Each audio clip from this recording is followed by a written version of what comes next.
할머니, 살고 싶으면 죽은 척 하세요. 눈 감아요. 그날 요양보호사 이도겸은 침대 밑 먼지 속에 몸을 구겨 넣고 숨을 눌러 삼켰습니다.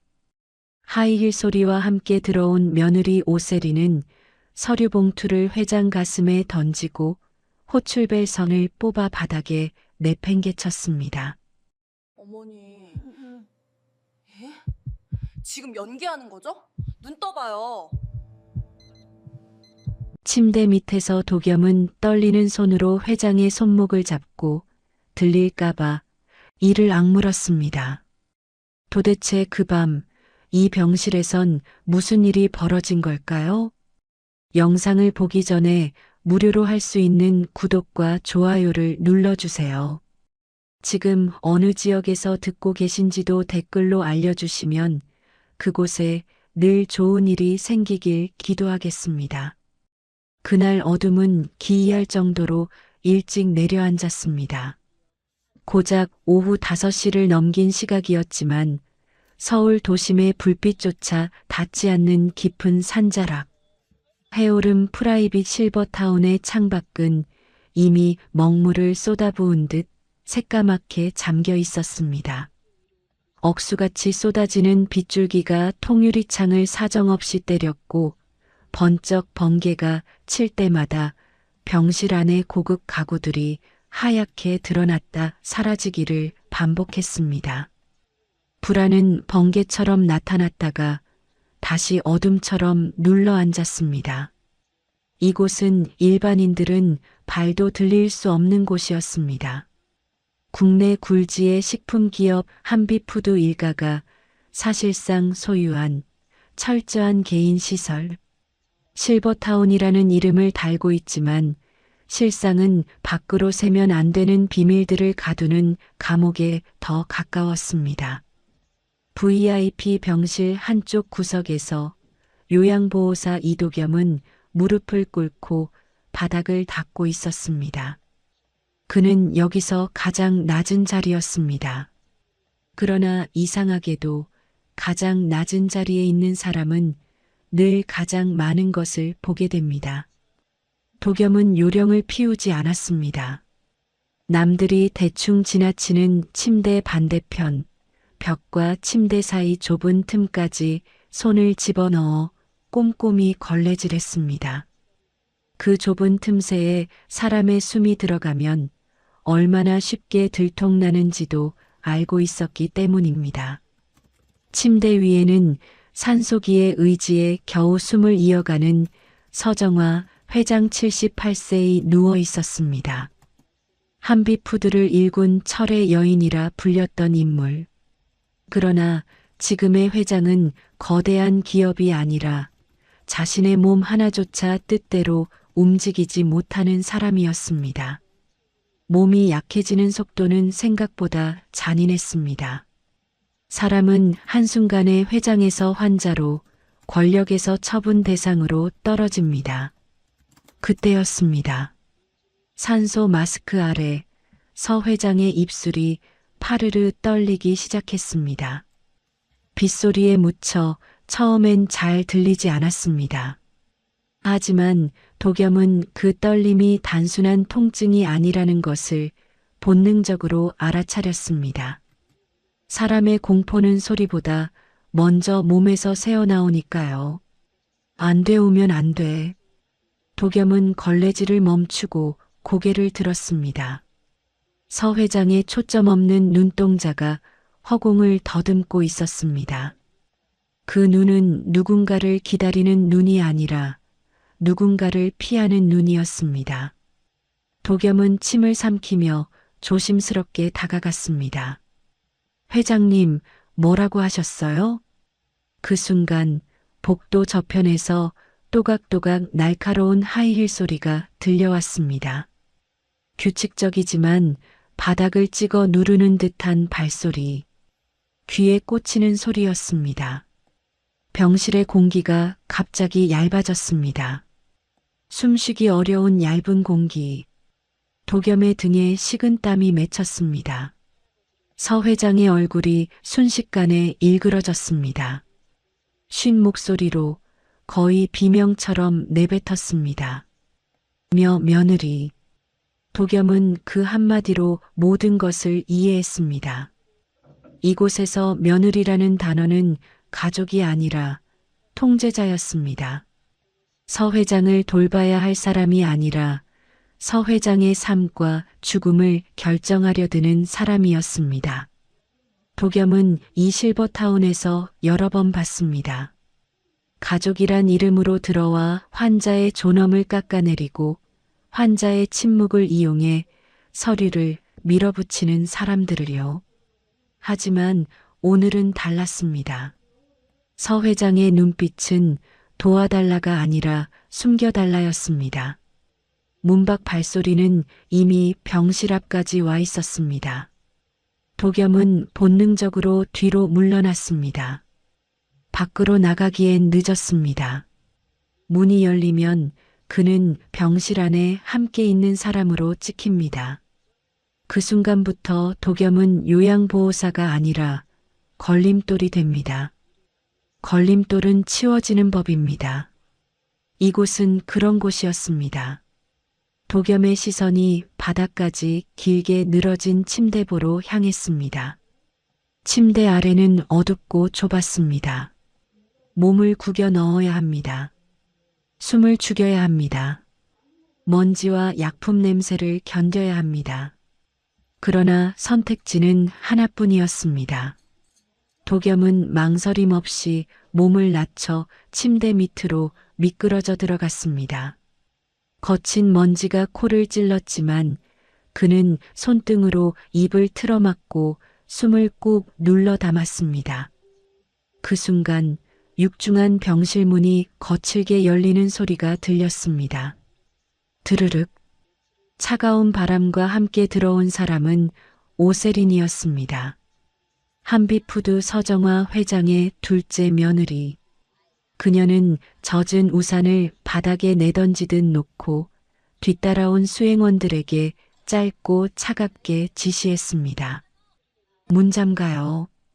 지금부터 30분.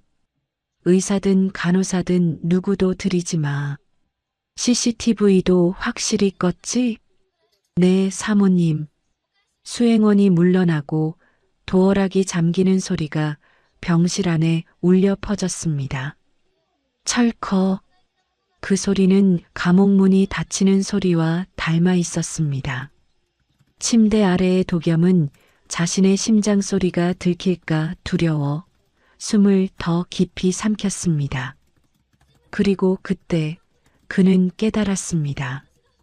이 병실에서 지금부터 벌어질 일은 가족 간 말다툼이 아니라는 것을요. 여기서부터는 살려면 숨겨야 하는 밤이라는 것을요. 침대 밑의 어둠은 시간이 멈춘 듯 답답했습니다. 이도겸은 바닥에 뺨을 거의 붙인 채 침대보 틈 사이로 병실을 훔쳐보았습니다. 번개가 칠 때마다 오세린의 실루엣이 하얗게 떠올랐다가 다시 어둠 속으로 녹아내렸습니다.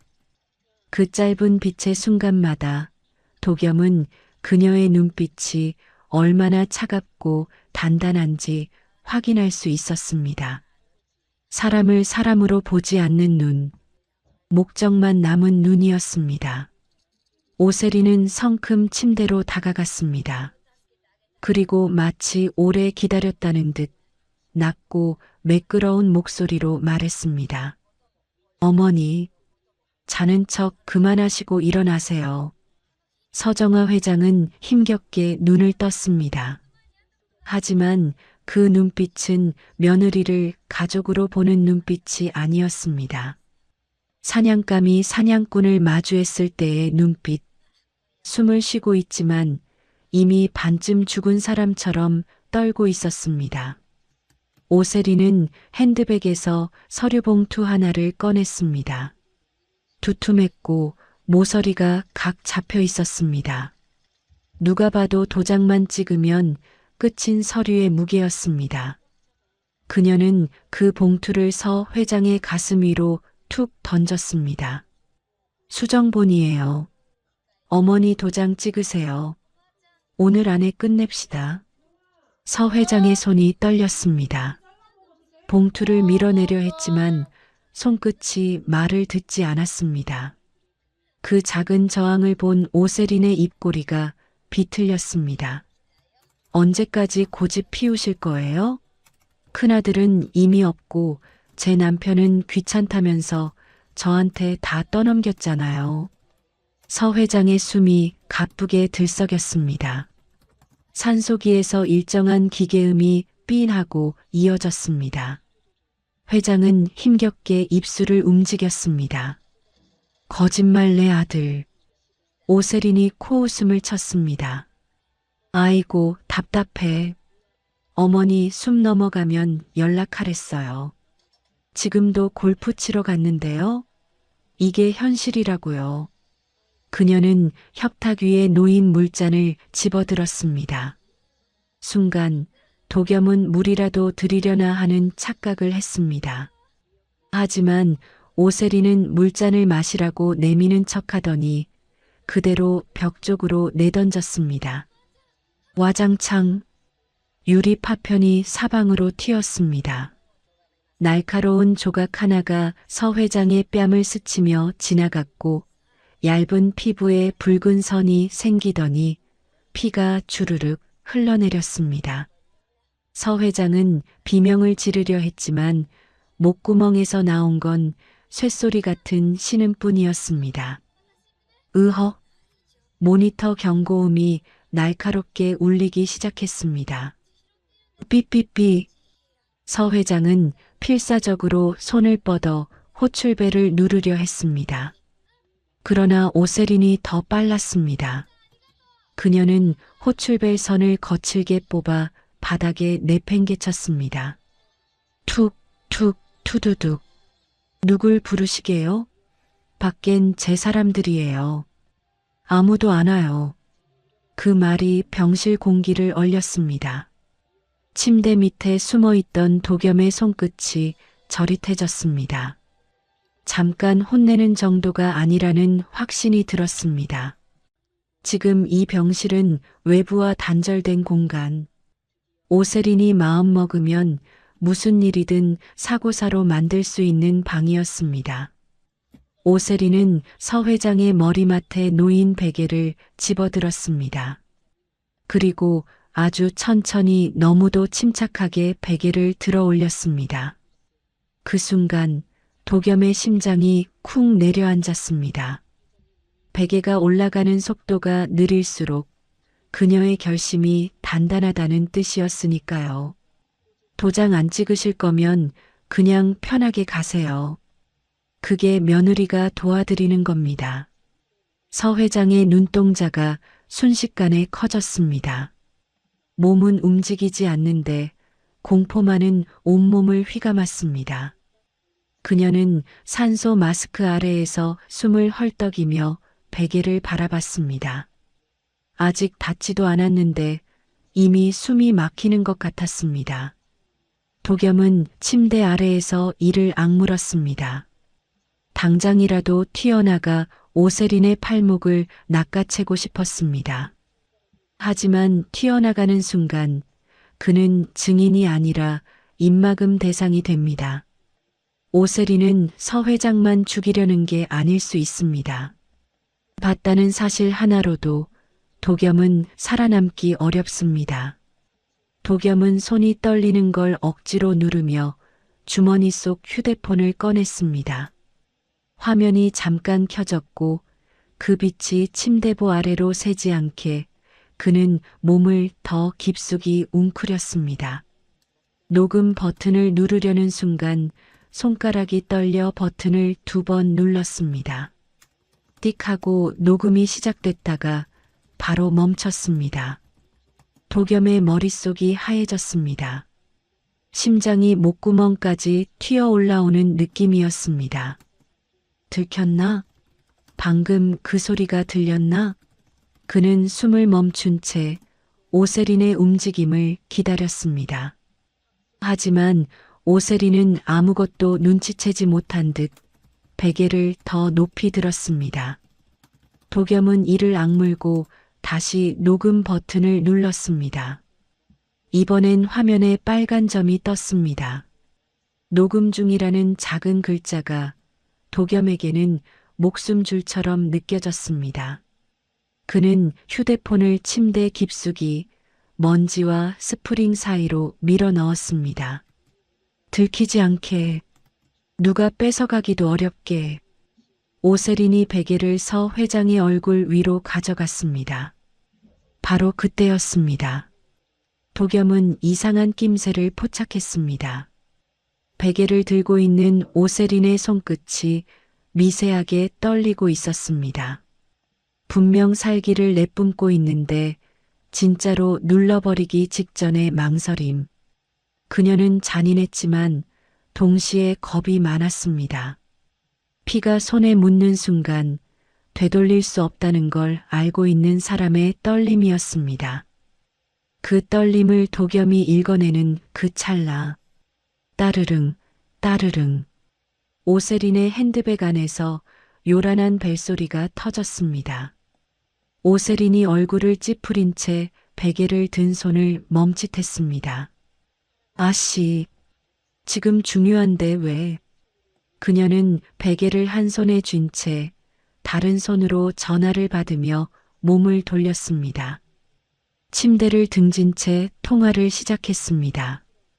여보, 나 지금 바쁘다니까. 거의 다 됐어. 수화기 너머에서 남자의 거칠한 목소리가 웅웅 울렸습니다. 짜증과 겁이 섞인 목소리. 책임질 생각은 없고 결과만 재촉하는 목소리였습니다. 빨리 처리 안 하고 뭐해? 깔끔하게 하라며. 오세린이 낮게 씹어뱉듯 말했습니다. 말은 쉽게 하지 마. 당신 여기 없다고 함부로 하지 마. 나도 무섭단 말이야. 그 말이 도겸의 등골을 서늘하게 만들었습니다. 무섭다면서도 철이라는 단어를 쓴다는 건 이 일이 부부 사이에서 이미 합의된 범죄라는 뜻이었습니다. 오세린의 목소리가 더 낮아졌습니다.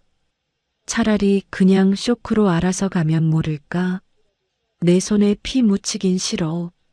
그 순간 서 회장의 힘 빠진 팔이 침대 아래로 툭 떨어졌습니다. 손끝이 바닥을 향해 늘어졌습니다. 그리고 도겸은 그 손목이 자신과 같은 공간에 닿은 것을 느꼈습니다. 도겸은 기회를 놓치지 않았습니다. 침대 밖으로 나오지 않은 채 침대 아래에서 서 회장의 손목을 지그시 눌러 잡았습니다. 아주 약하게, 그러나 분명하게 여기 있어요라고 말하듯 서 회장의 눈동자가 바닥을 향해 굴러왔습니다. 그리고 그때 침대 밑에서 아주 작지만 또렷한 속삭임이 들렸습니다. 할머니 지금입니다. 서 회장의 눈빛이 흔들렸습니다. 공포 속에서 아주 작은 빛을 붙잡는 눈빛이었습니다. 도겸은 숨까지 눌러가며 가장 중요한 말을 꺼냈습니다.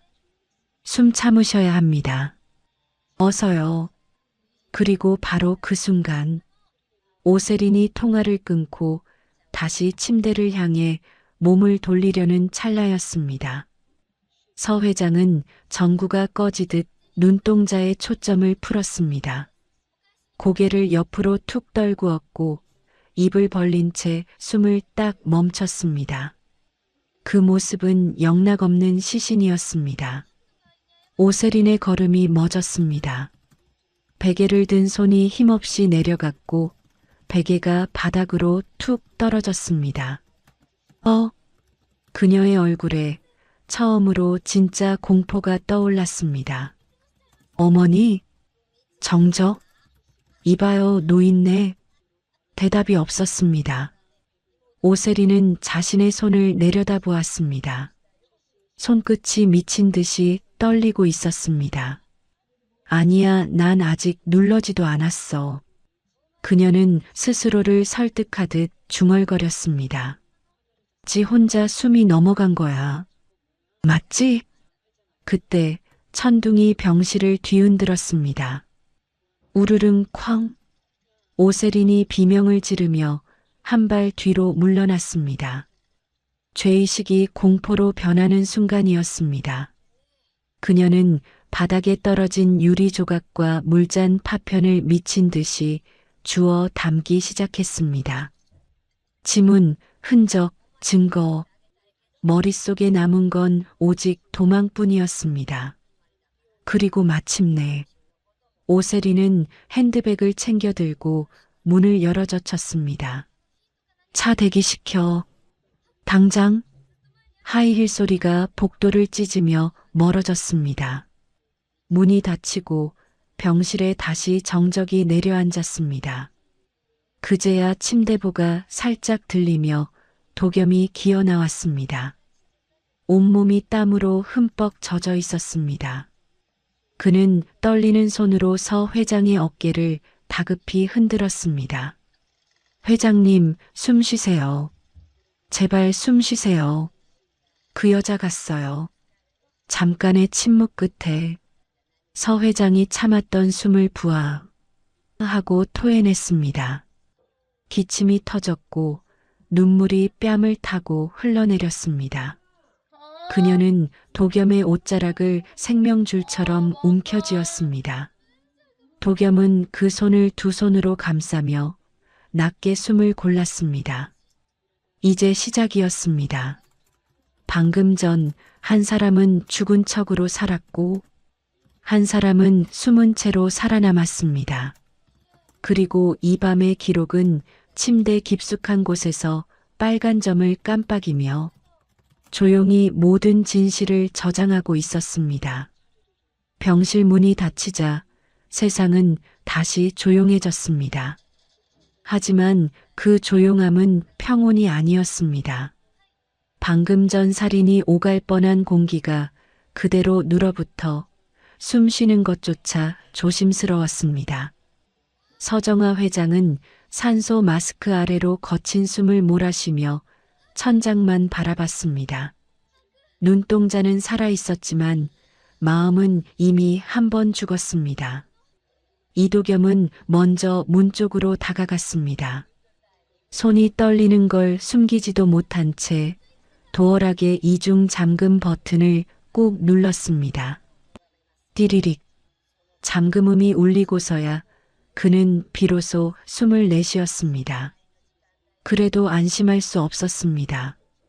오세린이 밖에서 상황 확인을 시킬 가능성이 컸고 그때 들어오는 사람은 서 회장의 생사보다 보고를 먼저 확인할 사람이 될 테니까요.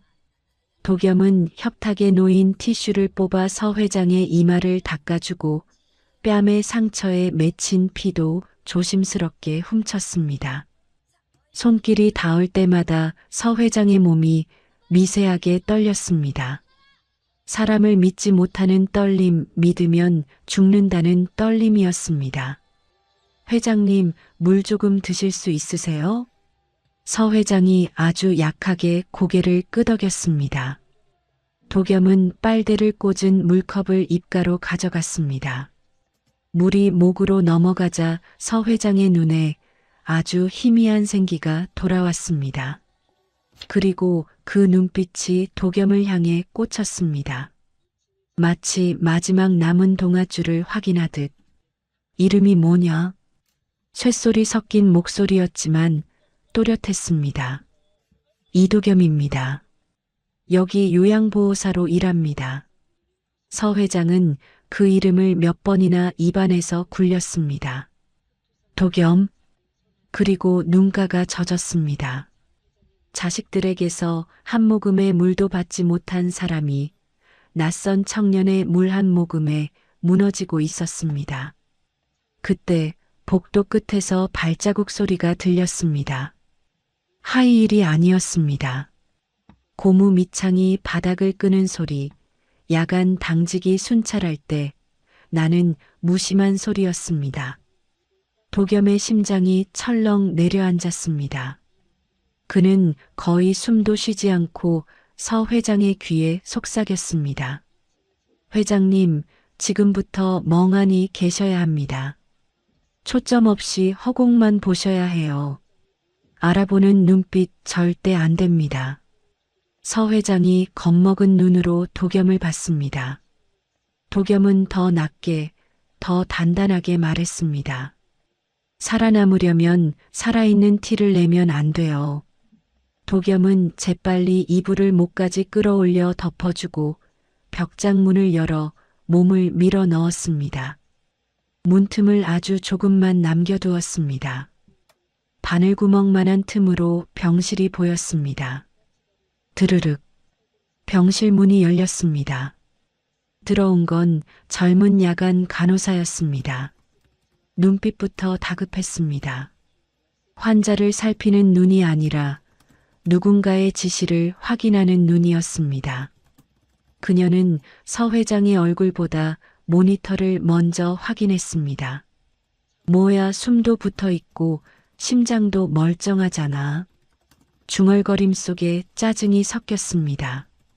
간호사는 서 회장이 눈을 뜨고 있는 것을 보고 잠깐 움찔했지만 서 회장이 초점 없이 허공만 멍하니 보는 것을 확인하자 곧바로 안심한 듯 투덜댔습니다.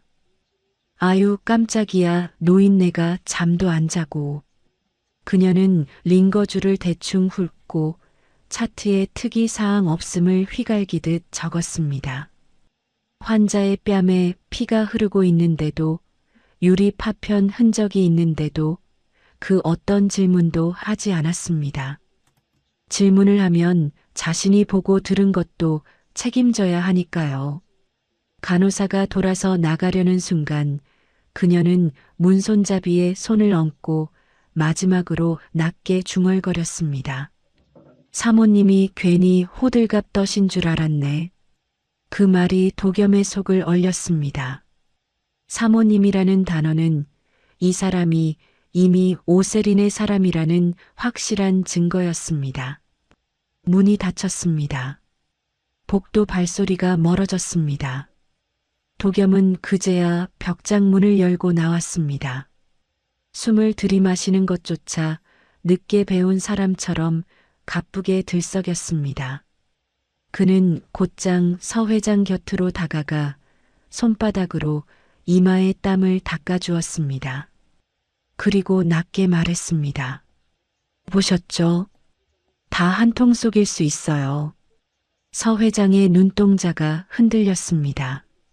목소리는 나오지 않았지만 끝났다는 절망이 눈에 담겨 있었습니다. 도겸은 잠깐 침묵했습니다.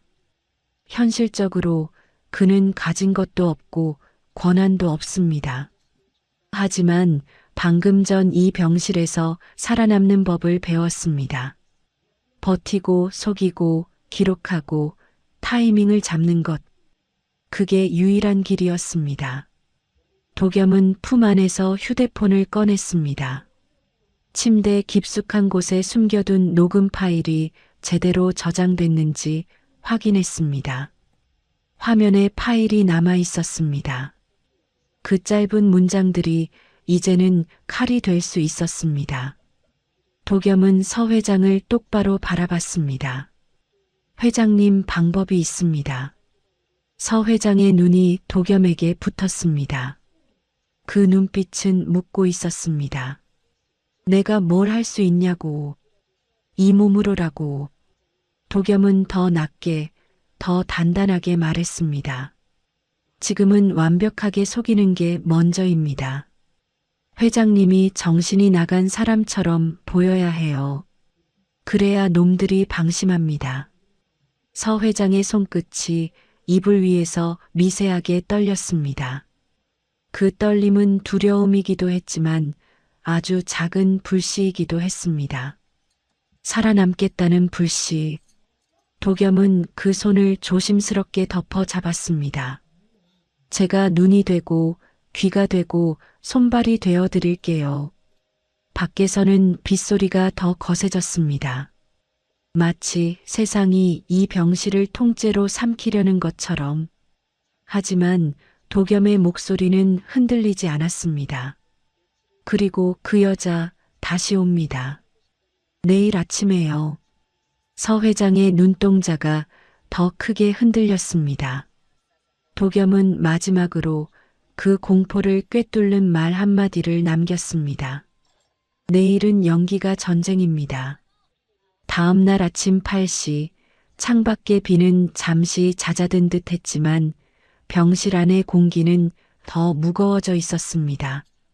밤새 도겸은 거의 한숨도 자지 못했습니다. 복도에서 인기척이 들릴 때마다 벽장 안으로 숨었고 모니터의 경고음이 조금만 달라져도 심장이 덜컥 내려앉았습니다. 서정아 회장 역시 잠들지 못했습니다. 눈을 감아도 어젯밤 베개가 내려오던 장면이 계속 떠올라 숨이 가빠지고 손끝이 식어갔습니다. 오늘은 절대 흔들리시면 안 됩니다. 도겸은 회장의 귀에 아주 작게 속삭였습니다. 서 회장은 눈동자를 굴려 도겸을 바라봤습니다. 불안과 결심이 뒤섞인 눈빛이었습니다. 도겸은 한 번 더 확인했습니다. 기억하셔야 합니다. 아는 사람을 보듯 보면 끝입니다.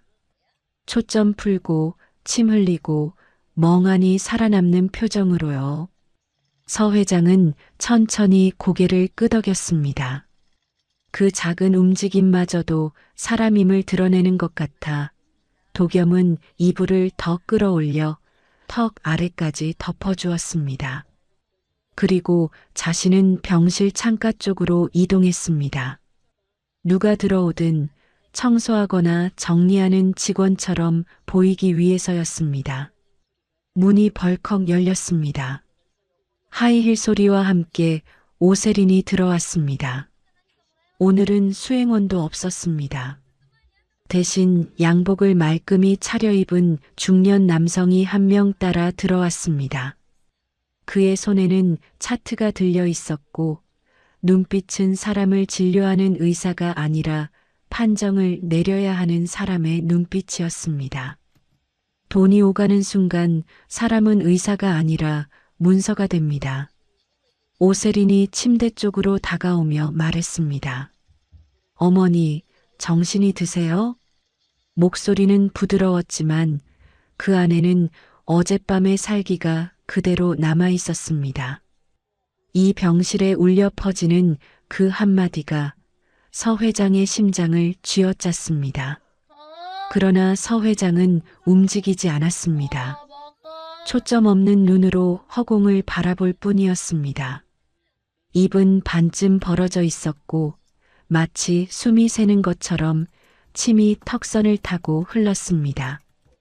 도겸과 맞춘 연기였습니다. 으어.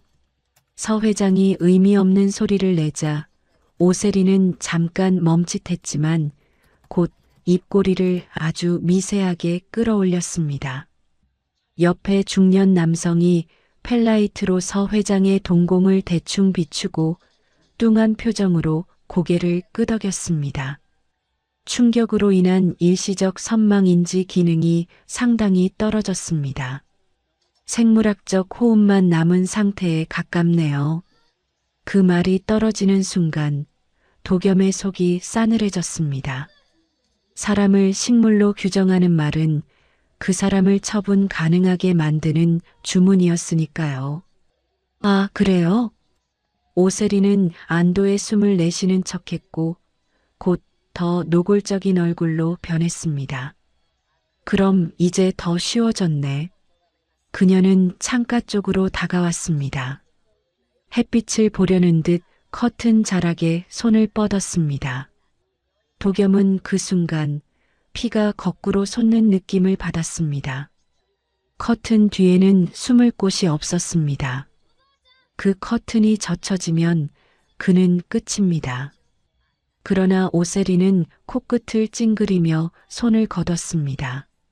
어우, 냄새. 더러워. 서 회장을 사람으로 보지 않는 눈빛이었습니다. 그 혐오가 도겸에게도 튀었습니다. 저런 것들 곁에 있는 너도 같은 것이라는 듯한 시선. 오세리는 핸드백에서 서류를 꺼내며 중년 남성에게 말했습니다. 가시죠. 준비한 서류 맞죠? 시간 없어요. 그녀가 서둘러 돌아서 나가는 순간 핸드백 안에서 서류 한 장이 바닥으로 툭 떨어졌습니다. 오세리는 눈치채지 못했습니다. 승리에 취해 있었으니까요. 병실 문이 닫히고 발소리가 멀어지자 도겸은 숨을 멈춘 채 바닥을 바라봤습니다. 그 종이 한 장. 도겸은 조심스럽게 다가가 종이를 집어들었습니다. 제목이 눈에 꽂혔습니다. 한빛푸드 긴급 매각 일정표. 우선 협상 대상 J&K 캐피탈. 도겸의 손끝이 얼어붙었습니다. 매각이라는 단어는 곧 시간표였습니다. 서 회장이 살아있든 죽었든 그들은 이미 회사를 팔 준비를 하고 있었습니다. 아니, 서 회장이 살아있는 한 방해가 되니 더더욱 제거하려 했던 것입니다. 도겸은 종이를 접어 자신의 안주머니에 넣었습니다. 그리고 바로 침대로 향했습니다. 서 회장은 여전히 멍한 표정을 유지하고 있었지만 도겸이 가까이 오자 눈동자 끝이 아주 미세하게 흔들렸습니다. 도겸은 그 흔들림을 질문으로 읽었습니다. 회장님, 그 여자 이걸 떨어뜨리고 갔습니다. 도겸이 서류를 조심스럽게 펼쳐 보여주자 서 회장의 눈동자가 변했습니다. 흐릿했던 초점이 잠깐, 아주 잠깐 돌아왔습니다. 그리고 그 순간 도겸은 똑똑히 보았습니다. 이 노인은 아직 끝나지 않았다는 것을, 철의 여인은 아직 죽지 않았다는 것을. 서 회장의 입가에 차가운 웃음이 스쳤습니다. 역시 내 예감이 맞았어. 그 말은 슬픔이 아니라 전쟁 선포였습니다. 회장은 도겸을 똑바로 바라봤습니다. 이제 그 눈빛은 살려달라가 아니라 같이 싸우자였습니다. 도겸아, 이건 내가 보관해라. 도겸은 고개를 끄덕이며 서류를 다시 접었습니다. 두 사람은 말이 많지 않았습니다. 하지만 눈빛만으로 충분했습니다. 이제부터 싸움의 상대는 며느리가 아니라 돈과 권력으로 움직이는 한 무리의 짐승들이라는 것을요. 그리고 도겸은 확신했습니다. 어젯밤은 시작일 뿐이었습니다. 진짜 전쟁은 오늘부터라는 것을요. 며칠 뒤 VIP 병동의 공기는 이상할 정도로 조용했습니다. 그 조용함이 오히려 불길했습니다. 사람들은 진짜 폭풍이 오기 직전에 숨을 죽입니다. 도겸은 그 사실을 몸으로 알고 있었습니다. 복도 끝 어딘가에서 웃음소리가 들려도 간호사들이 평소처럼 인사해도 그의 신경은 계속 병실문만 바라보고 있었습니다. 그리고 예감은 빗나가지 않았습니다. 오후 햇살이 복도에 길게 드리워질 무렵 하이힐 소리가 다시 나타났습니다. 이번에는 혼자가 아니었습니다. 건장한 남자들이 우르르 따라붙었습니다. 용역이었습니다. 오세리는 병실 문을 점령군처럼 활짝 열어젖히고 소리쳤습니다. 싹 다 치워요. 냄새나는 노인 물건들 하나도 남기지 말고 전부. 명분은 그럴싸했습니다. 위생 개선 환경 정리 같은 말이었습니다. 하지만 그들의 손은 정리가 아니라 파괴였습니다. 서정아 회장이 평생 손때 묻혀 아껴온 물건들이 바닥으로 내던져지고 서랍은 거칠게 뒤집혔습니다. 종이 박스가 찢어지고 유리 장식이 깨지는 소리가 병실 안을 난도질했습니다. 서 회장은 침대 위에서 꼼짝도 못한 채 그 광경을 보고 있었습니다. 몸은 움직일 수 없는데 정신은 또렷했습니다. 그 고통은 물건을 잃는 것이 아니라 자신의 삶이 쓰레기 취급받는 것이었습니다. 눈동자가 떨렸지만 소리를 낼 수 없었습니다. 숨을 삼키는 것조차 힘든 사람 앞에서 그들은 너무 쉽게 잔인해졌습니다. 오세리는 협탁 서랍을 열더니 낡은 가죽 앨범 하나를 꺼냈습니다. 세월의 달아 모서리가 반질거리는 앨범. 회장이 병실에서도 꼭 곁에 두던 물건이었습니다. 서 회장의 입술이 파르르 떨렸습니다. 그건 안 돼. 하지만 목소리는 나오지 않았습니다. 오세리는 앨범을 펼쳐보지도 않은 채 코웃음을 쳤습니다. 아휴, 곰팡이 냄새. 이런 걸 왜 VIP 병실에 둬요? 병균 덩어리네. 그녀는 앨범을 보란 듯이 검은 종량제 봉투 깊숙이 처박아 버렸습니다. 그리고 봉투 입구를 꽉 묶었습니다. 마치 시어머니의 과거와 기억을 매듭으로 묶어 숨통까지 조여버리는 것처럼요. 자, 다 됐지? 이거. 오세린이 봉투를 발로 툭 밀어 복도 쪽으로 굴렸습니다. 봉투는 그대로 도겸의 발치까지 와서 멈췄습니다. 도겸은 병실 앞에서 청소 카트를 정리하는 척하며 상황을 지켜보고 있었습니다. 들어갈 수도 도망칠 수도 없었습니다. 오세린이 도겸을 위아래로 훑어보며 명령했습니다. 야, 너. 이거 당장 치워. 소각장으로 가져가서 바로 태워. 도겸의 손끝이 잠깐 굳었습니다. 그 봉투 안에 무엇이 들어있는지 그는 알고 있었습니다. 태워라는 단어가 증거를 없애로 들리는 순간 등줄기로 식은땀이 흘렀습니다. 네, 알겠습니다. 도겸은 고개를 숙이고 봉투를 들어 카트에 실었습니다. 봉투는 생각보다 무거웠습니다. 무게가 물건 때문인지 회장의 인생이 눌어붙은 것 때문인지 구분이 되지 않았습니다. 오세리는 만족한 얼굴로 다시 병실 안으로 들어가 직원들을 닥달했습니다. 바닥 광택 다시 내요. 커튼도 싹 다 바꾸고.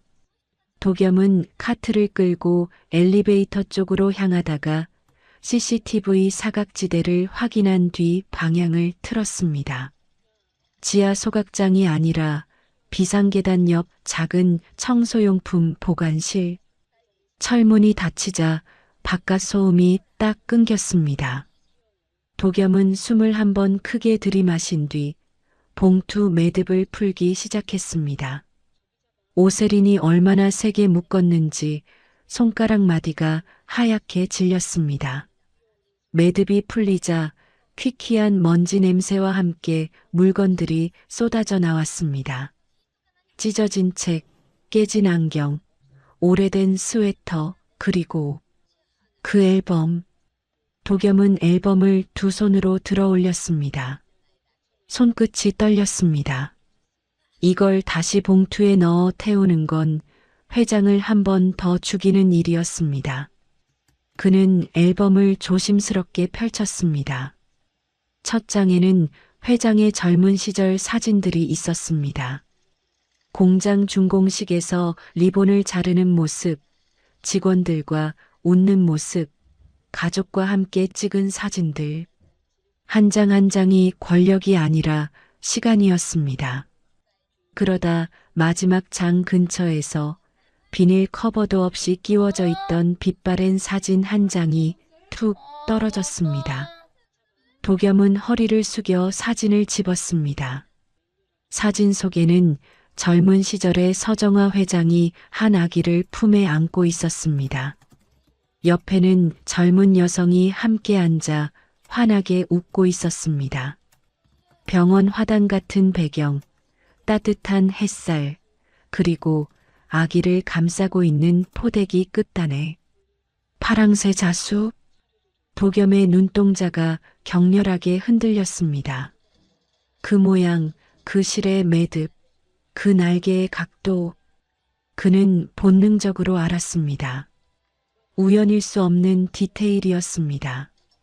도겸은 황급히 주머니 속 작은 비닐 지퍼백을 꺼냈습니다. 그 안에는 낡은 천 조각이 들어 있었습니다.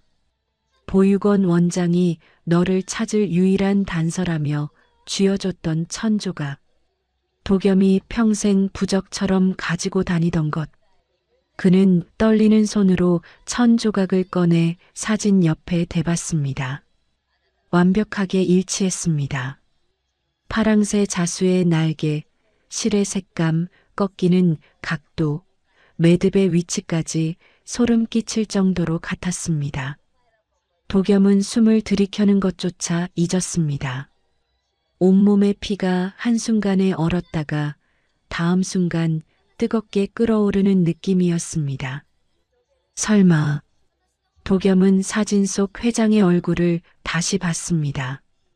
그리고 아기를 봤습니다. 그리고 자기 손에 쥔 천 조각을 봤습니다. 가난한 요양보호사였던 자신의 세계가 한 장의 사진으로 통째로 뒤집히고 있었습니다. 그때였습니다. 위층 계단에서 묵직한 구두 소리가 들려왔습니다. 누군가 내려오고 있었습니다. 경비 순찰일 가능성이 컸습니다. 도겸은 정신을 번쩍 차렸습니다. 지금 들키면 앨범도 사진도 그리고 자신도 끝입니다. 도겸은 급히 앨범을 닫았습니다. 봉투에 다시 넣을 수는 없었습니다. 그는 청소 카트 아래쪽 세제 보관함 뚜껑을 열고 앨범을 깊숙이 밀어 넣었습니다. 그리고 그 위를 걸레와 락스통으로 덮었습니다. 마치 아무것도 없었던 것처럼 철문 손잡이가 돌아갔습니다. 거기 누구야? 도겸은 봉투를 다시 묶는 척하며 자리에서 일어났습니다. 심장이 터질 듯 뛰었지만 얼굴은 최대한 무표정으로 굳혔습니다.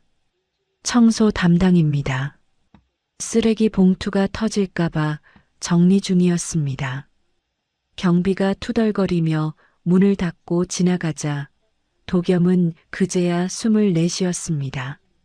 하지만 숨을 내쉰다고 끝나는 게 아니었습니다.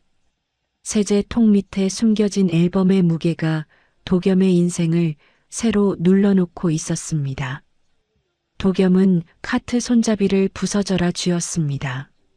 이제 그는 회장을 지키는 직원이 아니었습니다. 어쩌면 회장을 지켜야 하는 가족일지도 몰랐습니다. 그날 밤 도겸은 끝내 퇴근하지 못했습니다. 몸은 이미 지쳐 있었지만 머릿속은 더 또렷했습니다. 청소 카트 아래 세제통 밑에 숨겨둔 앨범. 그 안에 있던 사진 한 장. 파랑새 자수. 그 모든 것이 도겸의 심장을 잡아당기고 놓아주지 않았습니다. 혹시 내가 정말 그 집의 핏줄이라면? 그 생각은 달콤한 구원이 아니라 더 큰 공포였습니다. 만약 사실이라면 오세리는 회장만 노리는 게 아니라 자기까지 없애려 들 수도 있었습니다.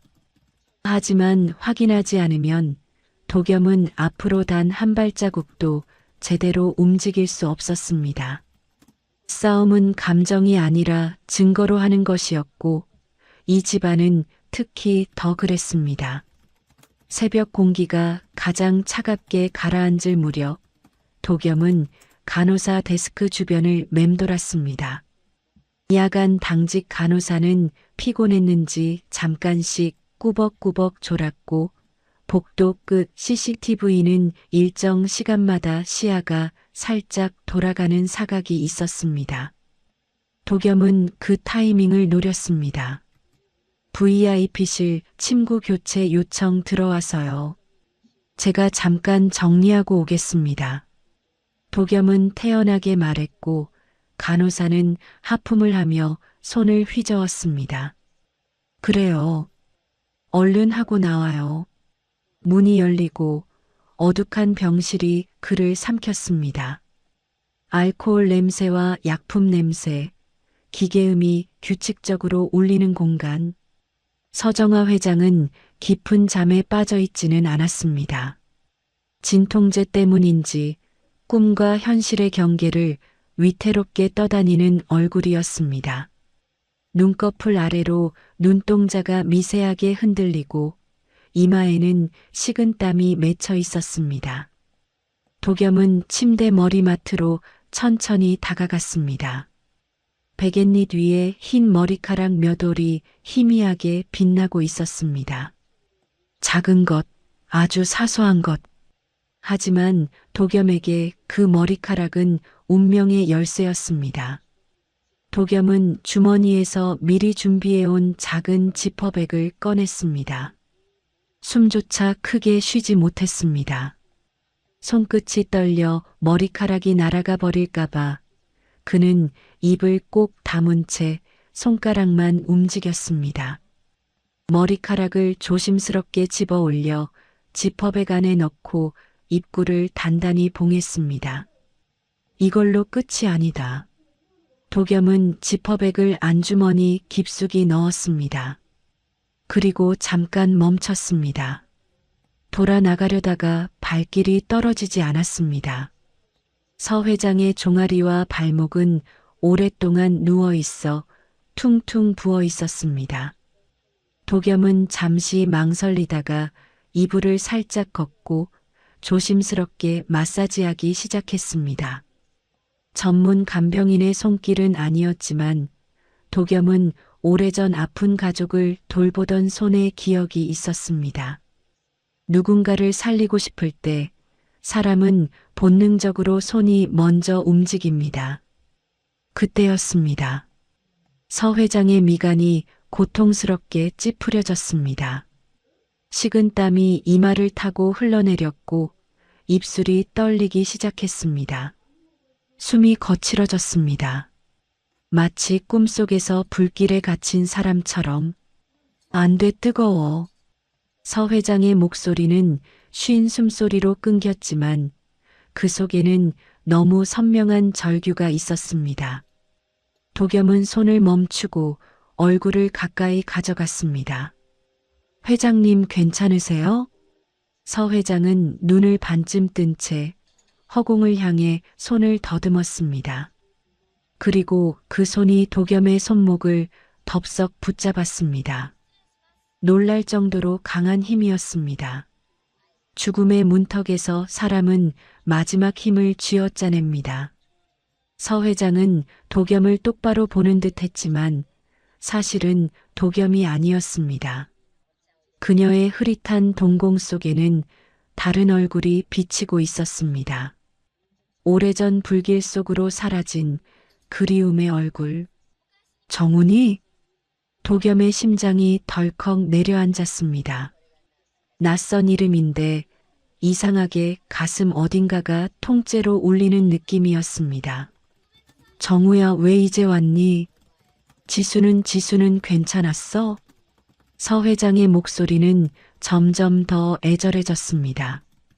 도겸은 숨이 막혔습니다.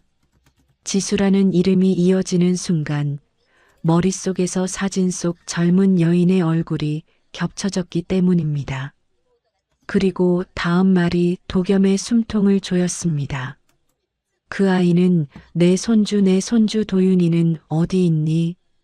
그 불길 속에 혼자 남겨둔 거냐?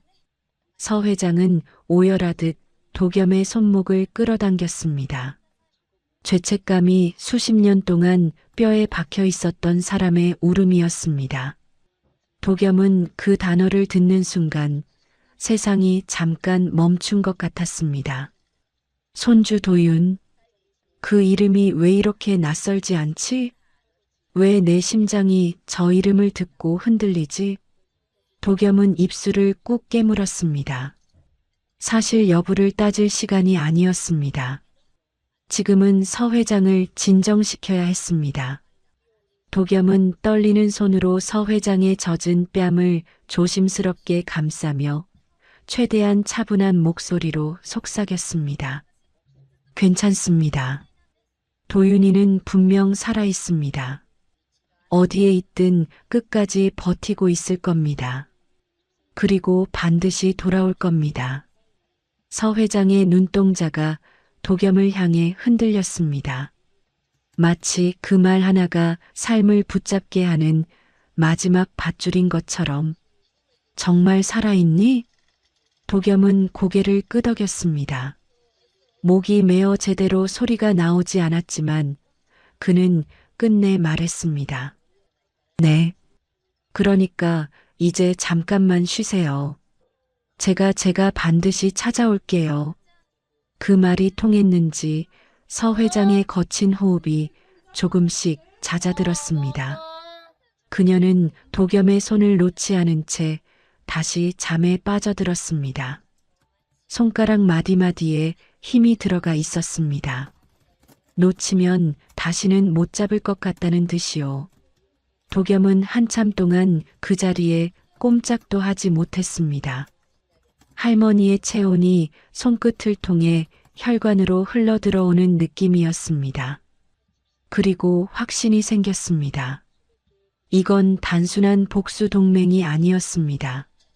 어쩌면 잃어버린 가족을 되찾는 싸움이었습니다. 그날 새벽 도겸은 병실을 나서자마자 곧장 편의점으로 달렸습니다. ATM에서 통장 잔고를 전부 뽑았습니다. 종이 위 숫자가 줄어드는 게 두렵지 않았습니다. 지금 중요한 건 돈이 아니라 진실이었으니까요. 그는 약국에서 면봉과 검체 키트를 샀습니다. 입안을 얼얼할 정도로 문지르고 또 문질렀습니다. 그리고 지퍼백 속 머리카락과 자신의 검체를 봉투에 담아 유전자 검사 의뢰서를 작성했습니다. 신청인 차도겸, 대상자 서정화. 도겸은 퀵서비스 오토바이가 어둠 속으로 멀어질 때까지 길가에 서서 눈을 떼지 못했습니다. 일주일. 결과가 나오기까지 일주일. 그 일주일이 도겸의 인생 전체보다 길게 느껴질 것 같았습니다. 그리고 그는 이를 악물었습니다. 그 전까지 반드시 지켜야 합니다. 회장님도 나도 진실도. 일주일은 도겸에게 영원처럼 길었습니다. 걸레를 짜는 순간에도, 복도를 닦는 순간에도 주머니 속 휴대폰의 진동이 울릴 것만 같아 손끝이 계속 떨렸습니다. 밤마다 서정화 회장의 병실 근처를 맴돌며 지키듯 서 있었고 오세린의 그림자가 복도 끝에 비치기만 해도 심장이 식었습니다. 그러던 어느 오후 짧고 묵직한 진동이 주머니 속에서 울렸습니다. 도겸은 반사적으로 화장실 칸으로 들어가 문을 잠그고 숨을 죽인 채 화면을 켰습니다. 유전자 검사 결과 안내. 혈연 관계 성립 확률 99.999%. 그 숫자가 눈에 박히는 순간 도겸은 숨을 멈췄습니다. 머릿속이 하얘지고 귀가 먹먹해졌습니다. 손끝이 저려 휴대폰을 떨어뜨릴 뻔했습니다. 부정할 수 없는 과학이 사진의 파랑새 자수와 회장의 악몽 속 이름들을 하나의 선으로 꿰어버렸습니다. 정말 내가. 도겸은 입을 틀어막고 바닥에 주저앉았습니다. 울음이 터질 것 같았지만 소리라도 세면 안 되는 곳이었습니다. 그는 이를 악물고 눈물을 삼켰습니다. 기쁨보다 먼저 밀려온 감정은 공포였습니다. 이제부터는 남이 아니라 핏줄이었습니다. 이 집안의 전쟁은 더 이상 남의 이야기가 아니었습니다. 도겸은 세수를 하고 거울을 바라봤습니다. 눈빛이 달라져 있었습니다. 일주일 전에 순하고 조심스러운 청년이 아니라 지켜야 할 사람이 생긴 사람의 눈빛이었습니다. 그날 도겸은 결심했습니다. 회장을 병실 밖으로 잠깐이라도 모셔야 했습니다. 공기는 약보다 강했고 햇빛은 사람을 살렸습니다. 무엇보다 오세린이 심어둔 감시자들이 점심을 먹으러 자리를 비우는 시간, 그 짧은 틈이 오늘의 유일한 창이었습니다. 도겸은 간호사에게 일부러 태연하게 말했습니다. VIP실 전체 소독을 좀 강하게 해야 해서요. 냄새가 심해서 회장님은 제가 잠깐 정원 쪽으로 모시고 오겠습니다. 간호사는 귀찮다는 듯 손을 휘저었습니다. 멀리 가지 말고 30분 안에 들어오세요. 허락이 떨어지자 도겸은 서둘러 병실로 들어갔습니다. 서 회장은 여전히 무표정하게 천장을 바라보고 있었습니다. 그 눈빛은 희망이 아니라 언제 또 죽을지 모른다는 사람의 공허였습니다. 도겸은 겉옷과 담요를 챙기고 조심스럽게 휠체어에 회장을 옮겼습니다. 회장님, 오늘 햇빛이 좋습니다. 잠깐만 바람 쐬러 나가시죠. 정원에 도착하자 병실의 약품 냄새 대신 풀 냄새와 흙 냄새가 코끝을 스쳤습니다. 서 회장의 얼굴에 아주 미세하게 혈색이 돌았습니다. 도겸은 담요를 무릎에 덮어주고 벤치 앞에 휠체어를 고정했습니다. 그리고 무릎을 굽혀 회장과 눈높이를 맞췄습니다. 회장님, 사실은 말이 목구멍까지 올라왔다가 다시 내려갔습니다. 할머니, 저예요라는 고백은 지금 꺼낼 수 없었습니다. 먼저 살아남아야 했습니다. 먼저 지켜야 했습니다. 대신 도겸은 다른 말을 꺼냈습니다.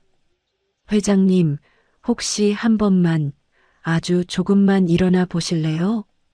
서 회장의 눈이 흔들렸습니다. 불가능을 말하는 눈이었습니다. 다리에 감각이 없는데 내가... 도겸은 더 단단한 목소리로 말했습니다. 할 수 있습니다. 제가 잡아드립니다. 제가 회장님 다리가 되어드리겠습니다. 도겸은 회장의 겨드랑이 밑으로 팔을 넣고 자신의 어깨로 체중을 받쳤습니다. 서 회장은 이를 악물고 숨을 골랐습니다. 손가락이 도겸의 어깨를 파고들었습니다. 몸이 떨렸습니다. 무릎이 꺾일 것 같았습니다. 그런데 그 순간 서 회장의 발바닥이 땅에 닿았습니다. 아주 잠깐, 단 몇 초였지만 그녀는 자신의 몸으로 서 있었습니다. 몇 달 만에 처음 환자가 아니라 인간으로 서 있는 순간이었습니다. 섰어? 서 회장의 목소리가 떨렸습니다. 눈가에 눈물이 맺혔습니다. 도겸아, 내가 섰구나. 도겸은 울컥 올라오는 감정을 꾹 눌렀습니다. 네, 서셨어요. 정말 대단하십니다. 둘은 한참을 그렇게 서 있다가 다시 휠체어로 돌아왔습니다. 도겸은 편의점에서 사온 샌드위치를 꺼내 회장 손에 쥐어줬습니다. 회장은 평소 같으면 거들떠보지도 않을 싸구려 음식이었지만 오늘만큼은 천천히 씹으며 말했습니다. 맛있구나, 참 맛있어. 그 평온이 너무 따뜻해서 도겸은 오히려 불길했습니다. 그리고 그 불길함은 틀리지 않았습니다. 같은 시각, 실버타운 본관 3층 테라스 커튼 뒤에서 누군가가 쌍안경으로 정원을 내려다보고 있었습니다. 오세린이었습니다. 그녀의 입꼬리가 비틀렸습니다. 저렇게 멀쩡한데 그동안 쇼였어? 그녀는 휴대폰을 꺼내 전화를 걸었습니다. 김 실장, 대기하던 애들 다 불러. 차가운 한마디. 그 말이 끝나자 도겸의 등골이 이유 없이 서늘해졌습니다. 그는 본능적으로 고개를 돌려 테라스 쪽을 올려다봤지만 커튼은 이미 굳게 닫혀 있었습니다. 하지만 도겸은 알았습니다. 누군가가 지켜보고 있었고 그 평화가 오래가지 않는다는 것을요. 30분쯤 뒤 주차장 입구에서 육중한 엔진 소리가 들려왔습니다. 창문이 짙게 썬팅된 검은 승합차가 미끄러지듯 들어왔습니다. 일반 차량이 아니었습니다. 사설 구급차였습니다. 번호판은 흙으로 가려져 있었고 운전석의 남자들은 껌을 씹으며 실버타운 건물을 주시하고 있었습니다. 도겸은 숨을 삼켰습니다. 왔구나. 그는 회장을 서둘러 병실로 모셨습니다. 담요를 덮고 이불을 정리하고 가장 중요한 걸 꺼냈습니다. 작은 호루라기였습니다. 회장님, 이거 받으세요. 제가 잠깐 자리를 비울 때 위급하면 이걸 힘껏 부세요. 그러면 제가 어디에 있든 바로 올게요. 서 회장은 호루라기를 쥐며 도겸의 표정을 읽었습니다. 그리고 아주 낮고 침착하게 물었습니다. 도겸아, 놈들이 움직였니? 도겸은 잠깐 망설이다가 고개를 끄덕였습니다. 서 회장은 놀라지 않았습니다. 오히려 싸늘하게 웃었습니다. 그래, 올게 왔구나. 그녀는 베개 안쪽에서 구겨진 명함 한 장을 꺼내 도겸의 손에 꼭 쥐어주었습니다. 만약 내게 무슨 일이 생기면 이 사람을 찾아가라. 이 사람만이 우리를 도울 수 있다. 도겸은 명함을 꼭 쥐었습니다. 손바닥이 젖었습니다. 공포인지 결심인지 구분이 되지 않았습니다. 그날 밤 폭풍은 이미 문 앞까지 와 있었습니다. 이제 남은 건 누가 먼저 덫을 닫느냐였습니다. 밤 10시가 넘었지만 실버타운 뒤편 주차장에는 검은 승합차가 꼼짝도 하지 않고 서 있었습니다. 시동은 꺼져 있었지만 창문 틈으로 새어나오는 담배 불빛이 그들이 깨어 있다는 걸 말해주고 있었습니다. 도겸은 복도를 닦는 척하며 몇 번이고 그 방향을 힐끔거렸습니다. 걸레를 쥔 손에 힘이 들어가 손등이 하얗게 질렸습니다. 새벽을 노린다. 분명히 사람이 가장 무방비해지는 시간, 교대가 끝나고 눈꺼풀이 무거워지는 시간, 그들은 늘 그 틈으로 들어옵니다. 도겸은 1분 1초를 세며 VIP 병동의 공기와 귀를 곤두세웠습니다. 간호사가 지나가면 웃으며 인사했고 경비가 멈춰서면 바닥 얼룩이 거슬려서 더 닦는다고 둘러댔습니다. 눈에 띄면 끝이라는 걸 알았으니까요. 자정이 지나고 새벽 2시가 가까워졌습니다. 밖에서는 다시 비가 쏟아지기 시작했습니다. 빗소리가 굵어질수록 도겸의 불안은 커졌습니다. 비는 발소리를 삼킵니다. 비는 누군가의 기척을 숨깁니다. 그리고 그날의 비는 유난히 아무 일도 없게 만들어주는 비였습니다. 새벽 3시, 복도 끝 비상구 쪽에서 둔탁한 발소리가 들렸습니다. 간호사의 가벼운 발걸음이 아니었습니다. 물먹은 군화가 바닥을 누르는 무겁고 규칙적인 소리였습니다. 뚜벅, 뚜벅. 도겸은 숨을 멈췄습니다. 그 발소리는 VIP 병실로 곧장 가는 게 아니라 도겸이 숨어있는 비품실 쪽으로 다가오고 있었습니다. 등줄기에서 식은땀이 흘렀습니다. 도겸은 반사적으로 대걸레 자루를 무기처럼 고쳐쥐었습니다. 철컥. 잠가두지 않은 비품실 문손잡이가 돌아갔습니다. 문이 벌컥 열리며 강력한 LED 손전등 불빛이 좁은 공간을 갈랐습니다. 눈앞이 하얘졌고 동시에 굵은 남자의 목소리가 비웃듯 떨어졌습니다. 여기 숨어 있었네. 쥐새끼처럼.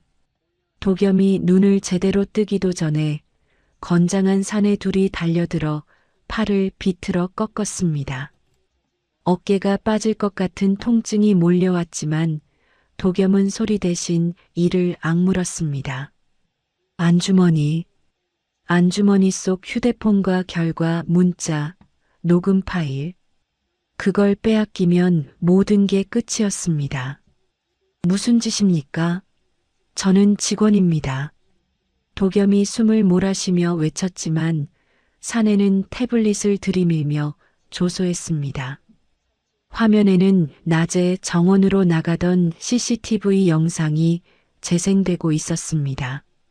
이게 뭐야? 환자 끌고 나가서 납치하려던 거 아니야?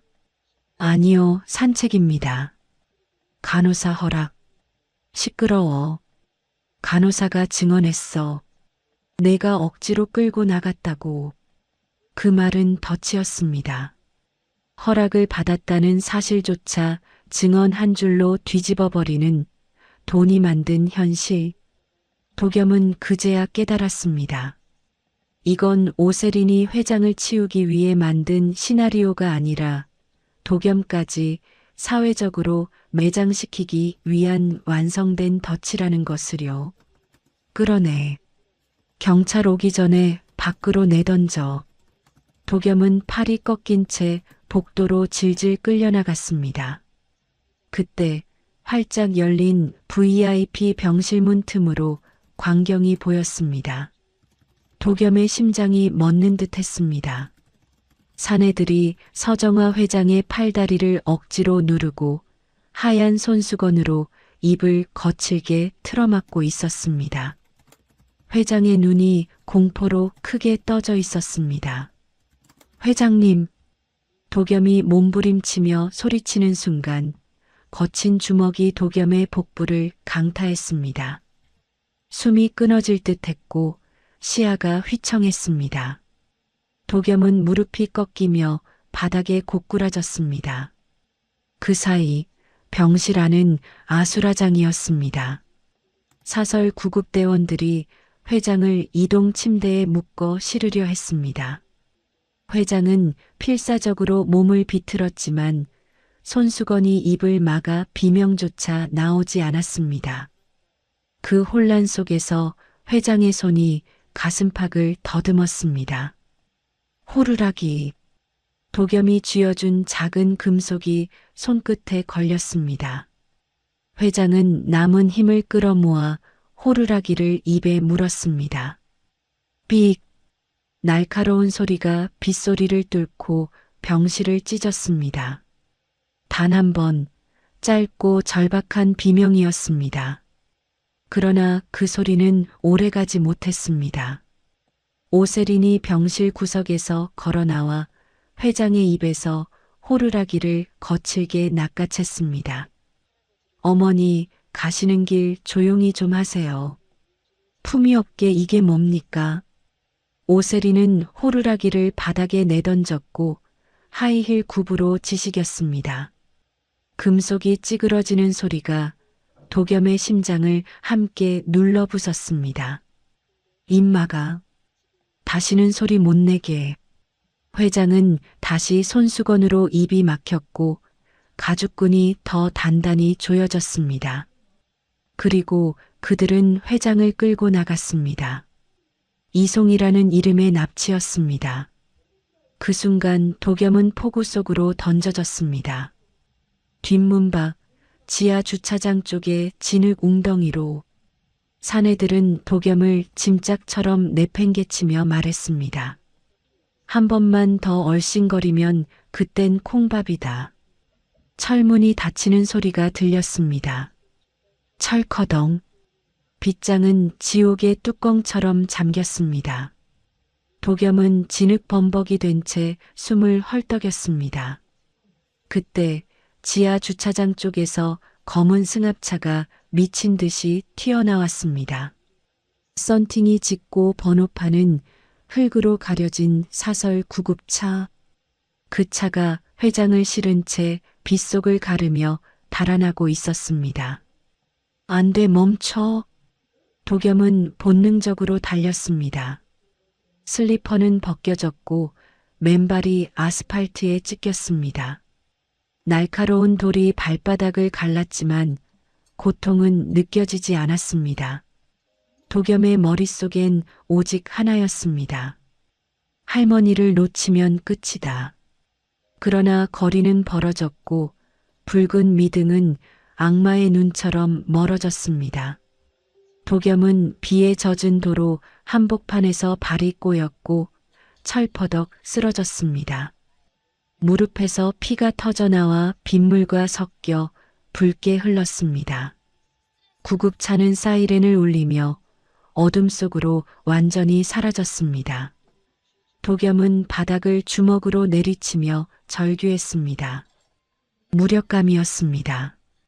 이제 겨우 찾은 혈육을 눈앞에서 또 잃었다는 죄책감이었습니다. 빗줄기가 도겸의 울음소리를 삼켰습니다. 그때 도겸의 손이 주머니 속에서 무언가를 움켜쥐었습니다.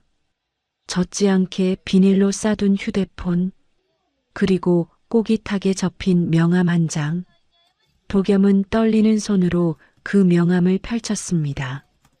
빗물에 살짝 번졌지만 글씨는 선명했습니다. 법무법인 정의 대표 변호사 한도윤. 회장의 마지막 당부가 천둥처럼 귀를 때렸습니다. 만약 내게 무슨 일이 생기면 이 사람을 찾아라. 도겸의 멍한 눈에 서서히 초점이 돌아왔습니다. 눈물로 젖은 얼굴에서 슬픔이 걷히고 그 자리에 서늘한 결심이 들어찼습니다. 울고 있을 때가 아니었습니다. 도겸은 비를 맞으며 비틀거리듯 일어섰습니다. 그리고 도로가로 나가 지나가던 택시에 손을 흔들었습니다. 택시가 물보라를 튀기며 멈추자 기사님이 놀란 얼굴로 물었습니다. 총각, 이 새벽에 무슨 일이야? 도겸은 대답 대신 뒷문을 열고 탔습니다. 그리고 젖은 손으로 명함을 꽉 쥔 채 말했습니다. 서초동 최대한 빨리요. 부탁드립니다. 택시가 폭우를 뚫고 달리기 시작했습니다. 도겸은 이를 악물었습니다. 호루라기는 부서졌지만 이제부터는 그의 숨이 호루라기였습니다. 새벽 4시 서초동의 빌딩 숲은 비에 젖어 잿빛으로 가라앉아 있었습니다. 도겸은 택시에서 내리자마자 로비로 뛰어들었습니다. 젖은 옷자락에서 물이 뚝뚝 떨어졌지만 누가 뭐라 하기 전에 엘리베이터 버튼을 연타했습니다. 손끝이 떨렸습니다. 분노 때문인지 공포 때문인지 아니면 늦으면 끝이라는 본능 때문인지 구분조차 되지 않았습니다. 10층 법무법인 정의. 도겸은 강화유리 문을 주먹이 터지도록 두드렸습니다. 쿵, 쿵, 쿵. 잠시 후 안쪽에서 희미한 불빛이 움직였고 문이 열리며 중년 남성이 얼굴을 내밀었습니다. 피곤한 눈, 구겨진 셔츠 소매, 그리고 이 새벽에 누구냐는 경계심이 동시에 보였습니다. 누구십니까? 도겸은 숨을 몰아쉬며 젖은 손으로 명함을 내밀었습니다. 서정화 회장님이 보내셨습니다. 변호사님만이 도울 수 있다고 하셨어요. 남자의 시선이 명함에 멈췄습니다. 대표 변호사 한도윤. 그 순간 그의 표정이 달라졌습니다. 그 이름이 가진 무게를 아는 사람의 얼굴로요. 도겸은 망설일 틈이 없었습니다. 안주머니에서 휴대폰을 꺼내 화면을 켰습니다. 방수 비닐에 싸둔 덕분에 액정은 살아있었습니다. 녹음 파일 목록, 그리고 유전자 검사 결과 문자가 떠 있었습니다. 회장님이 납치당했습니다. 검은 사설 구급차가 방금 실버타운에서 데려갔습니다. 번호판은 흙으로 가려져 있었고 썬팅이 짙은 승합차였습니다. 한도윤 변호사는 화면을 빠르게 훑었습니다. 그리고 도겸의 얼굴을 똑바로 바라보았습니다. 그 눈빛은 믿을까 말까가 아니라 드디어 선을 넘었군이라는 결론에 가까웠습니다. 들어오세요. 그리고 바로 움직입시다. 그는 재킷을 집어들며 동시에 누군가에게 전화를 걸었습니다. 도겸의 귀에 짧은 단어들이 꽂혔습니다. 긴급 납치 사건입니다. 피해자는 서정화 회장 차량은 검은 승합차 고속도로 진입 가능성 높습니다. 요금소부터 막아야 합니다. 도겸의 심장이 더 빨리 뛰기 시작했습니다. 이제 혼자가 아니었습니다. 누군가가 제대로 움직이고 있었습니다. 지하 주차장. 한도윤의 세단이 엔진을 울렸습니다. 와이퍼가 미친 듯이 춤추는 폭우 속 차는 총알처럼 도로로 튀어나갔습니다. 강변북로는 새벽이라 비어 있었지만 비 때문에 시야는 끊임없이 흔들렸습니다. 그럼에도 한도윤은 엑셀을 더 밟았습니다. 꽉 잡으세요. 도겸은 조수석 손잡이를 움켜쥐었습니다. 차창 밖 가로등 불빛이 빗물에 번져 붉은 선처럼 흐르고 있었습니다. 도겸은 속으로만 반복했습니다. 제발 늦지 않게. 그때 차량 스피커폰으로 무전이 터졌습니다. 현재 용해 차량, 경부 고속도로 하행 진입 시도, 순찰차 접근 중. 도겸의 숨이 잠깐 멎었습니다. 잡았다는 뜻이었습니다. 한도윤은 눈빛이 더 차가워진 채 속도를 높였습니다. 잠시 후 저 멀리 폭우 속에서 비상등을 켠 검은 승합차가 보였습니다. 차체는 흔들렸고 번호판은 진흙으로 뭉개져 있었습니다. 도겸은 목이 찢어질 것 같은 소리로 외쳤습니다. 저 차예요. 저기. 구급차는 사이렌 소리를 듣자마자 갑자기 차선을 바꿔 갓길로 빠지려 했습니다. 도망칠 구멍을 찾는 짐승처럼요. 그 순간 한도윤이 핸들을 꺾었습니다. 세단이 승합차의 옆구리를 파고들며 진로를 강제로 틀었습니다. 쾅! 둔탁한 충돌음이 빗속을 찢었습니다. 승합차가 중심을 잃고 휘청거리더니 가드레일을 연달아 들이받고서야 멈춰 섰습니다. 본넷에서 연기가 피어올랐습니다. 차가 멈추기도 전에 도겸은 뛰어내렸습니다. 발바닥에 상처가 다시 찢어졌지만 고통은 없었습니다. 도겸의 눈은 오직 뒷문만 보고 있었습니다. 그때 운전석에서 덩치 큰 사내가 쇠파이프를 들고 내렸습니다. 죽고 싶어 환장했냐? 쇠파이프가 허공을 가르며 도겸을 향해 내려왔습니다. 도겸은 피하지 않았습니다. 오히려 사내의 허리를 그대로 들이받았습니다. 몸이 부딪히며 둘 다 빗물 웅덩이에 처박혔고 사내의 욕설이 물에 잠겼습니다. 도겸은 곧바로 뒷문으로 달려갔습니다. 하지만 충돌 때문에 문이 찌그러져 꿈쩍도 하지 않았습니다. 도겸은 손잡이를 잡고 미친 듯이 흔들었습니다. 열어. 제발 열어. 손바닥이 철판에 베이며 피가 흘렀지만 도겸은 멈추지 않았습니다. 그때 경찰이 달려와 도겸을 밀쳐내고 강제 개방 장비를 문틈에 꽂았습니다. 비키십시오. 우지직 쾅. 잠금 장치가 부서지며 문이 열렸습니다. 연기와 약품 냄새가 훅 끼쳐왔습니다. 그리고 그 안에서 서정화 회장이 결박된 채 기울어진 침대에 매달려 있었습니다. 입은 막혀 있었고 눈은 공포로 흔들렸습니다. 도겸은 안으로 뛰어들었습니다. 손수건을 거칠게 풀어던지고 결박끈을 미친 듯이 끊어냈습니다. 끈이 풀리자 회장이 힘없이 도겸의 품으로 무너져 내렸습니다.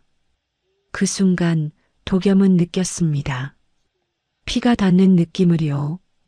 차갑던 손끝이 아주 미세하게 자신의 체온을 받아들이는 느낌을요. 구급대원이 들것을 들고 들어왔고 회장은 산소 마스크를 씌운 채 옮겨졌습니다. 도겸은 보호자 자격으로 구급차 뒷좌석에 올라탔습니다. 차 안은 밝은 형광등 아래 기계음과 응급대원의 짧은 지시가 오가는 공간이었습니다. 서정아 회장이 산소 마스크 너머로 간신히 시선을 돌려 도겸을 보았습니다. 그 눈빛에는 배신과 공포, 그리고 너만은 왜 여기 있니라는 묻지 못한 물음이 섞여 있었습니다. 도겸은 참아왔던 걸 꺼냈습니다. 지금이 아니면 다시는 말할 수 없을 것 같았습니다.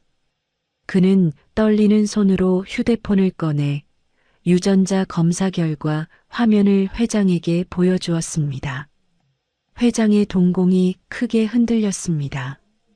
혈연 관계 성립 99.999%. 이름이 나란히 적혀 있었습니다. 서정아의 숨이 멎는 듯 멈췄습니다. 산소 마스크가 들썩였습니다. 그녀는 떨리는 손으로 도겸의 뺨을 더듬었습니다. 마치 꿈인지 확인하듯, 살아있는 살결을 확인하듯, 도겸은 눈물이 차오르는 걸 억지로 삼켰습니다. 그리고 아주 낮게, 그러나 또렷하게 말했습니다.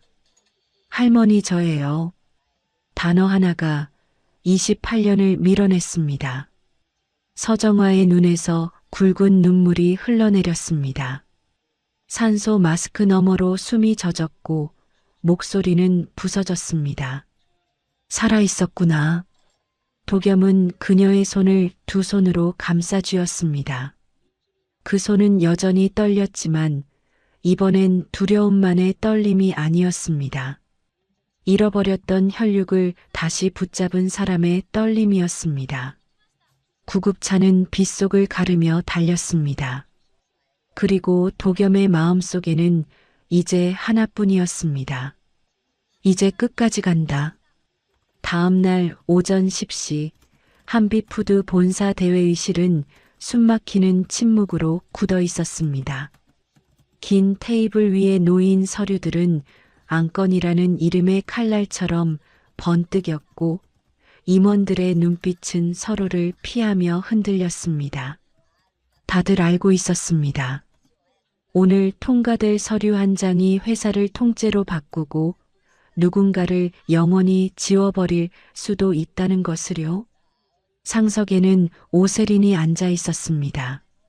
밤새 경찰이 움직였다는 소문이 돌았지만 그녀는 붉은 립스틱을 바르고 의사봉을 쥔 채 태어난 척했습니다. 그 태어남은 자신감이 아니라 아직 끝나지 않았다는 발악이었습니다. 옆자리의 남편은 얼굴이 잿빛이었고 손가락은 테이블 아래에서 미세하게 떨리고 있었습니다. 오세린이 서류를 쾅 하고 내려놓았습니다. 시간 없으니 바로 처리하죠. 긴급 매각건입니다. 찬성하시는 분들 거수하세요. 임원들의 손이 눈치 보며 들리려던 그 순간 쾅! 회의실 문이 굉음을 내며 열렸습니다. 잠깐만요. 낯익은 목소리였습니다. 그러나 그 모습은 더 낯설었습니다. 며칠 전까지 실버타운 복도에서 대걸레를 쥐고 고개를 숙이던 청년이 아니었습니다. 도겸은 몸에 딱 맞는 검은 정장을 입고 젖은 눈빛 대신 단단한 눈빛으로 들어섰습니다. 그의 뒤에는 법무법인 정의 대표 변호사 한도윤이 서류 가방을 들고 서 있었습니다. 오세린의 얼굴이 찢겨나가듯 일그러졌습니다. 뭐야? 너 어떻게 들어왔어?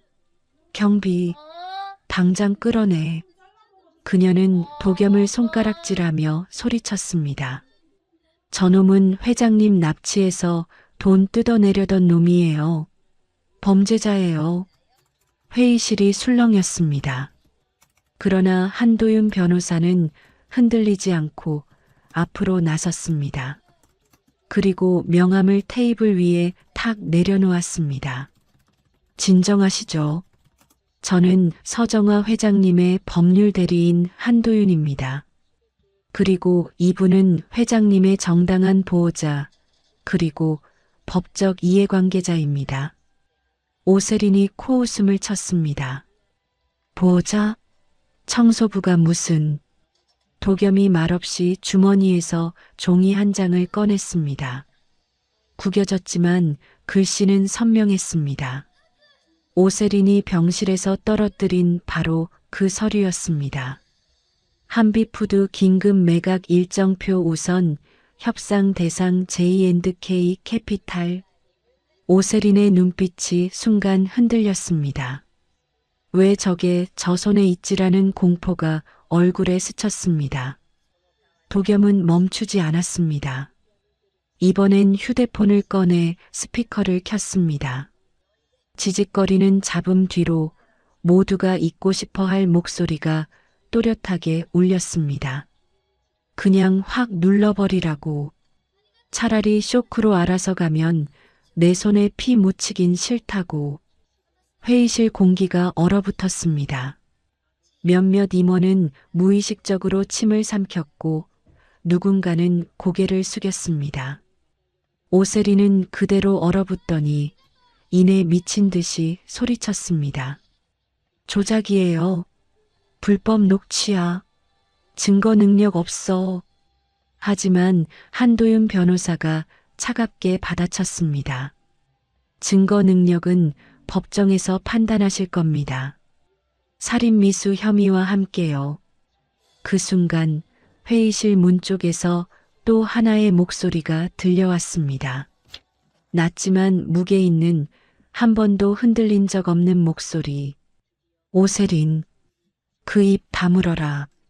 모두가 돌아봤습니다. 경찰의 호의를 받으며 전동 휠체어가 천천히 들어왔습니다. 서정화 회장이었습니다. 병실에서 시들어가던 노인이 아니었습니다. 머리를 단정히 빗어 넘기고 허리를 곧게 세운 회장의 얼굴이었습니다. 그리고 그 옆 휠체어 손잡이를 잡고 서 있는 도겸을 바라보는 눈빛은 더 이상 타인이 아닌 사람이었습니다. 오세린이 귀신을 본 것처럼 주저앉았습니다. 어머니. 서정화 회장은 회의실을 천천히 훑어보더니 도겸의 손을 꽉 잡았습니다. 그 짧은 동작 하나가 선언이었습니다. 내 편이라는, 내 아들을 죽이고 그 핏줄까지 건드려. 서정화의 목소리는 낮았지만 테이블을 찍어 누르는 망치처럼 무거웠습니다. 그때 경찰이 수갑을 꺼내 오세린 부부에게 다가갔습니다. 남편은 살기 위해 오세린을 손가락질하며 울부짖었습니다. 저는 몰랐어요. 다 저 여자가. 오세린은 비웃듯 웃다가 결국 서로의 목을 물어뜯는 추악한 말싸움으로 무너졌습니다. 그 모습은 회의실의 어떤 화려한 서류보다 더 확실한 자백이었습니다. 수갑이 채워지고 오세린이 끌려나갔습니다. 회의실에는 다시 침묵이 내려앉았습니다. 다만 그 침묵은 공포가 아니라 끝났다는 침묵이었습니다. 서정화 회장은 도겸을 바라보며 낮게 말했습니다. 고생했다 내 새끼. 도겸은 무릎이 풀려 바닥에 주저앉을 뻔했습니다. 그러나 끝까지 버텼습니다. 이제는 숨을 죽일 필요가 없었으니까요. 며칠 뒤 서정화 회장은 실버타운을 완전히 떠났습니다. 도겸은 그녀와 함께 텅 빈 대저택으로 들어섰습니다. 대리석 복도는 차갑고 넓었지만 그날만큼은 이상하게도 공기가 따뜻했습니다. 도겸은 조심스럽게 낡은 사진 액자를 꺼내 탁자 위에 올려두었습니다. 젊은 시절의 서정화, 그리고 아이를 안고 웃던 사진. 그 옆에는 도겸이 평생 품고 다닌 낡은 자수 천조각이 놓였습니다. 파랑새의 날개가 마침내 제자리를 찾은 듯 겹쳐졌습니다. 서정화 회장의 눈가가 젖었습니다. 그녀는 떨리는 손으로 도겸의 뺨을 쓸어내렸습니다. 내가 돌아왔구나. 도겸은 고개를 숙여 그녀의 손등에 입술을 살짝 대었습니다. 말 대신 평생 못했던 인사를 올리는 듯한 동작이었습니다. 할머니, 이제 제가 옆에 있겠습니다. 창밖에는 비가 그치고 얇은 햇살이 들어왔습니다. 아무도 믿을 수 없던 두 사람의 세상에 딱 한 줄기의 빛이 스며드는 순간이었습니다. 그리고 그날 밤 대저택의 식탁 위에는 된장찌개가 보글보글 끓고 있었습니다. 서정화 회장은 한 숟갈을 뜨고 천천히 맛을 보더니 웃었습니다. 맛있구나, 정말 맛있어. 도겸은 그 말에 아무 대답도 하지 못했습니다. 그저 고개를 숙인 채 웃었습니다. 이번엔 울지 않기 위해서가 아니라 살아있어서 함께 있어서 웃는 것이었습니다. 오늘 사연이 마음에 닿으셨다면 링크를 공유해 주변에도 함께 나눠주세요. 작은 나눔이 누군가의 하루를 따뜻하게 만듭니다.